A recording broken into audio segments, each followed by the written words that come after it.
제가 되게 예민하고 그런 성격인데 회사 다닐 때는 그 성격이 되게 불리했어요. 왜냐하면 사람들 관계에서 예민한 성격은 섞이기가 되게 어려운데 딸기는 되게 예민한 작물이에요, 딸기도.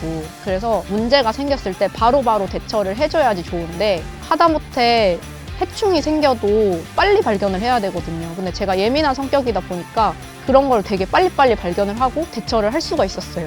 그래서 그렇게 말씀하시는 분들이 많아요. 2년 차에 어떻게 이렇게 잘 키워낼 수 있냐라고 말씀을 하시는데 제 예민한 성격이 잘 맞물려서 해결이 된 게 아닌가 이런 생각을 하고 있어요. 잘 되겠지라고 생각을 했지만 그래도 확신은 그렇게 크게는 없었는데 지금에 와서는 그렇게 준비를 해서 하길 잘했다 이런 생각을 하고 있어요.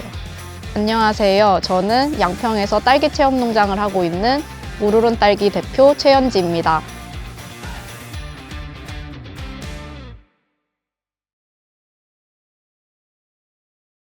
제가 회사를 다니고 있을 때 창업을 할까 고민을 많이 하고 있었어요. 근데 창업을 하려고 보니까 코로나 여파로 되게 많은 업종이 힘들어하는 거예요. 그래서 좀 생산물이 있는 쪽으로 창업을 하는 게 좋겠다라고 생각을 해서 알아보다가 어쩌다 TV에서 딸기 체험 농장을 하는 젊은 대표님이 있었는데 그 모습을 보고 나도 이거 해볼 수 있지 않을까 해서 관심을 갖게 됐는데 어렸을 때부터 꿈이 있었다는 아니에요. 근데 관심은 있었는데 그 전까지는 청년이 농업을 한다 하면은 미디어에 비춰지는 모습은 특용작물, 뭐 인삼이나 버섯 같은 거 하는 모습이 많이 비춰졌기 때문에 당연히 그런 걸 해야 된다고 생각을 했어요. 근데 딸기 같은 경우는 일반 채소 쪽이란 말이에요. 그래서 그런 거를 청년이 귀농을 해도 된다? 이런 생각 자체를 못하고 있다가 그 젊은 대표님이 딸기 농장을 하는 모습을 보고 약간 센세이션이 있었던 것 같아요.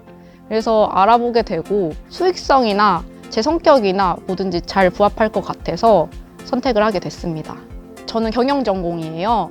근데 농업에 대해서 아무것도 모르지만은 반대로 그걸 생각했어요. 농업하시는 분들은 자기 거를 운영을 해야 되니까 경영을 배우지 않을까?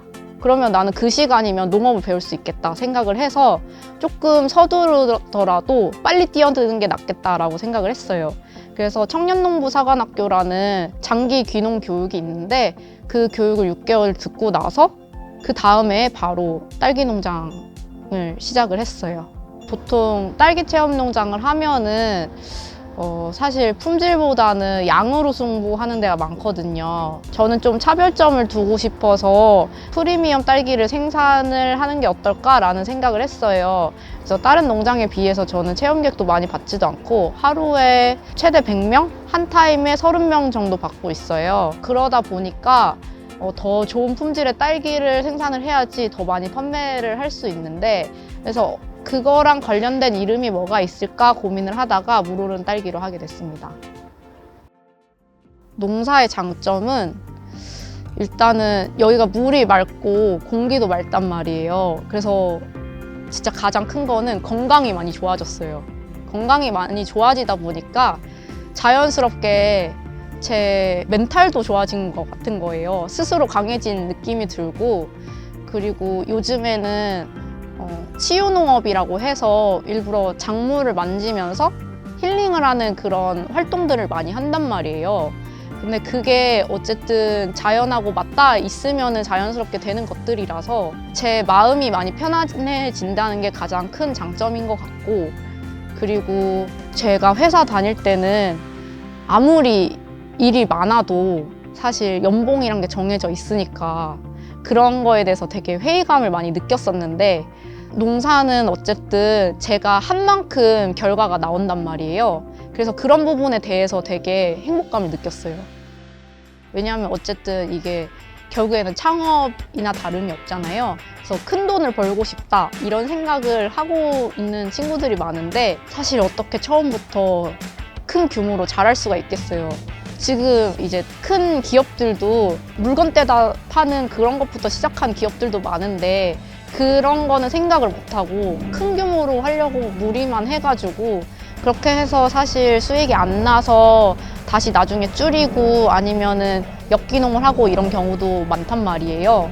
그래서 그런 것보다는 제가 항상 하는 말이 있어요. 꼭 화분 한 개라도 1년 동안 키워보고 시작을 하라고 이렇게 말을 하거든요. 다육이도 키울 줄 모르는데 농업을 하겠다 이런 분들이 있어요. 근데 저는 지금 딸기를 14,000주를 키우고 있단 말이에요. 근데 하나도 못 키우는데 14,000개를 어떻게 키우겠어요. 그래서 꼭 화분 하나를 키워보고 내가 할 수 있냐 이거를 결정을 한 다음에 시작을 해라 이렇게 말을 해주고 있어요. 저는 여기 딸기 농장에서 규모를 더 늘릴 생각은 없고요. 여기 지역이 좀 살아나는 데 좀 관심이 있어요. 귀농을 해서 느낀 점이 뭐냐면 자원이 많고 사람들이 흥미를 가질 만한 것들이 많은데 이 지역에서 그거를 활용을 하지를 못하고 있어요. 예를 들면은 여기가 밤에는 뭐 별자리나 은하수도 잘 보이고 하천에도 지금 가면은 자라가 살고 있어요. 근데 그런 게 많은데도 사람들이 잘 모르니까 놀러 오지도 않고 관심도 없고 그런 부분들을 잘 개발을 해서 좀 지역을 활성화를 시키면은 농촌에도 유입되는 사람들이 많고 결국에는 농촌에 와서 소득 창출을 하려는 사람들도 많을 거란 말이에요. 그러면은 농업도 커지고 자연스럽게 인구 소멸도 줄어들 거라고 생각을 해서 좀 관광 쪽으로 힘을 키우는 거를 목표로 하고 있어요.